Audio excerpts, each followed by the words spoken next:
کبھی کبھی کچھ رسومات وقت کے ساتھ ختم ہو جاتی ہیں، لیکن کچھ رسومات ایسی ہوتی ہیں جنہیں وقت بھی بھولنے سے ڈرتا ہے۔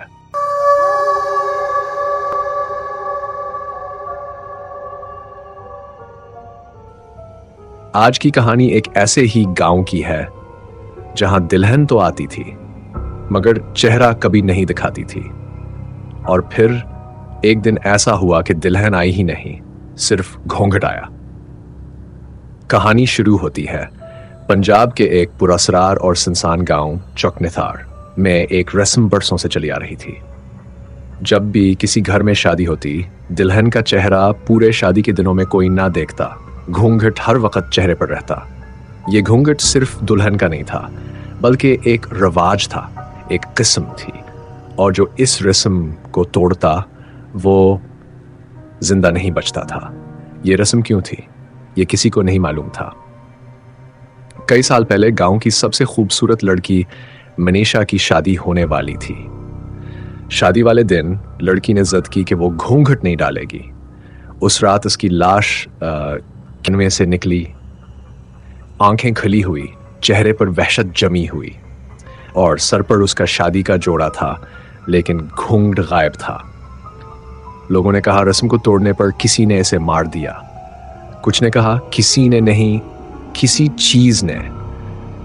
وقت گزرتا گیا، لوگ ڈر گئے، اور اس کے بعد کوئی دلہن بغیر گھونگھٹ کے نہیں دیکھی گئی۔ شہر سے ایک جوڑا ریما اور اویس اس گاؤں میں اپنا پرانا خاندانی گھر دیکھنے آیا۔ ریما کو پراسرار چیزوں کا شوق تھا اور اویس ایک وی لاگر تھا۔ دونوں نے فیصلہ کیا کہ وہ یہاں شادی کریں گے، پرانی رسموں کو ختم کر کے کچھ نیا کرنے کے لیے۔ بوڑھی دائی فاطمہ نے انہیں لاکھ سمجھایا، بچے رسمیں تلواریں ہوتی ہیں، مذاق نہیں، اس گاؤں میں گھونگھٹ کا مطلب عزت نہیں، زندگی ہے۔ لیکن ریما ہنسی، میری شادی میں گھونگھٹ نہیں ڈالوں گی، اور اگر یہ رسم اتنی سچی ہے تو ویڈیو میں ریکارڈ ہو جائے گی، ہے نا؟ شادی کا دن آیا اور ریما نے خوبصورت سرخ لباس پہنا مگر گھونگھٹ نہیں ڈالا۔ رات کے 8 بجے شادی کی ویڈیو بن رہی تھی، مہمان ہنس رہے تھے، لیکن اچانک لائٹ چلی گئی۔ اندھیرے میں شور مچ گیا۔ جب لائٹ آئی، ریما وہاں نہیں تھی۔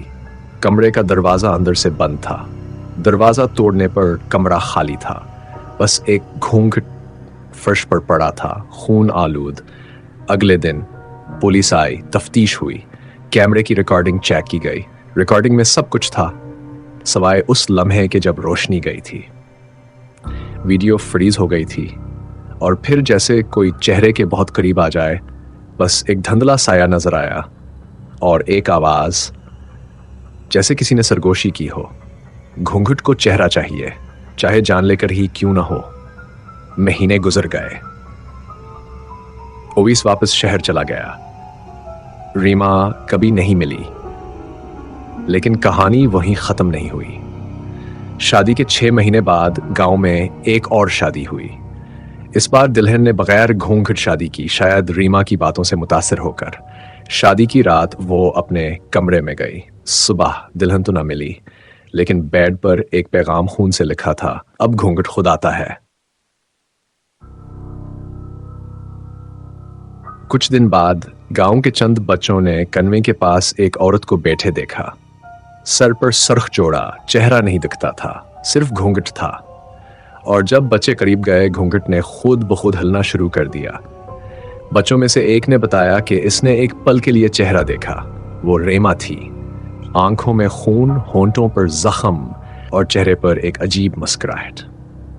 کہا جاتا ہے کہ جب بھی کوئی اس رسم کو توڑتا ہے، گھونگھٹ خالی نہیں رہتا، وہ خود کسی کو اپنا چہرہ بنا لیتا ہے۔ اب بھی کبھی کبھی چکنثار کے اس پرانے گھر میں رات کو روشنی جلتی ہے، اور ایک دلہن جو کبھی نہیں ہنستی، کھڑکی کے پیچھے بیٹھی صرف ایک چیز چاہتی ہے، چہرہ، بس چہرہ۔ کچھ روایات صرف رسم نہیں ہوتے ہیں بلکہ یادگاریں ہوتی ہیں، ان کے پیچھے کوئی داستان، کوئی قربانی چھپی ہوتی ہے، اور جو تاریخ کو نظر انداز کرتا ہے